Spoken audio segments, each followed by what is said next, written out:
Selamat datang dan selamat menikmati channel kami populer, semoga bermanfaat. Untuk mendukung kami agar terus berkembang, silakan subscribe channel kami sekarang. Terima kasih. Pada suatu hari Isa, putra Maryam, berjalan-jalan di padang pasir dekat Baitul Muqaddis bersama-sama sekelompok orang yang masih suka mementingkan diri sendiri. Mereka meminta dengan sangat agar Isa memberitahukan kepada mereka kata rahasia yang telah dipergunakannya untuk menghidupkan orang mati. Isa berkata, "Kalau kukatakan itu padamu, kau pasti menyalahgunakannya." Mereka berkata, "Kami sudah siap dan sesuai untuk pengetahuan semacam itu." Tambahan lagi, hal itu akan menambah keyakinan kami. "Kalian tak memahami apa yang kalian minta," katanya, tapi diberitahukannya juga kata rahasia itu. Segera setelah itu, orang-orang tersebut berjalan di suatu tempat yang terlantar dan mereka melihat seonggok tulang yang sudah memutih. "Mari kita uji keampuhan kata itu," kata mereka, dan diucapkanlah kata itu.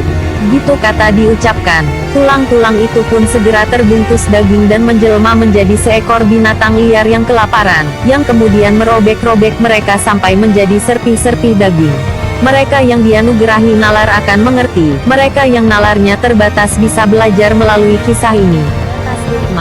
Pada suatu hari, Sultan Mahmud yang agung berada di jalan di Ghazna, ibu kota negerinya. Dilihatnya seorang kuli mengangkut beban berat, yakni sebungkah batu yang didukung di punggungnya. Karena rasa kasihan terhadap kuli itu, Mahmud tidak bisa menahan perasaannya. Katanya memerintah, "Jatuhkan batu itu, kuli." Perintah itu pun langsung dilaksanakan. Batu tersebut berada di tengah jalan, merupakan gangguan bagi siapapun yang ingin lewat. Bertahun-tahun lamanya, akhirnya sejumlah warga memohon raja agar memerintahkan orang memindahkan batu itu. Namun Mahmud, menyadari akan kebijaksanaan administratif, terpaksa menjawab, "Hal yang sudah dilaksanakan berdasarkan perintah, tidak bisa dibatalkan oleh perintah yang sama derajatnya. Sebab kalau demikian, rakyat akan beranggapan bahwa perintah raja hanya berdasarkan kehendak sesaat saja. Jadi, biar saja batu itu di situ."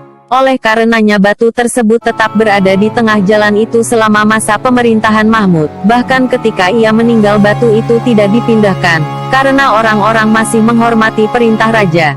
Kisah itu sangat terkenal. Orang-orang mengambil maknanya berdasarkan salah satu dari 3 tafsiran, masing-masing sesuai dengan kemampuannya.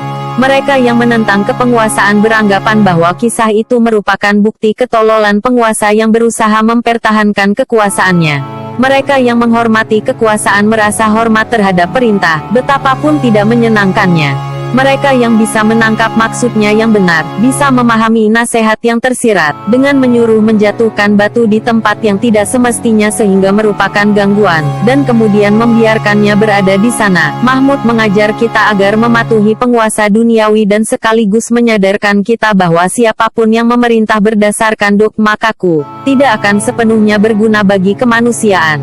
Mereka yang menangkap makna ini akan mencapai taraf pencari kebenaran, dan akan bisa menambah jalan menuju kebenaran. Catatan.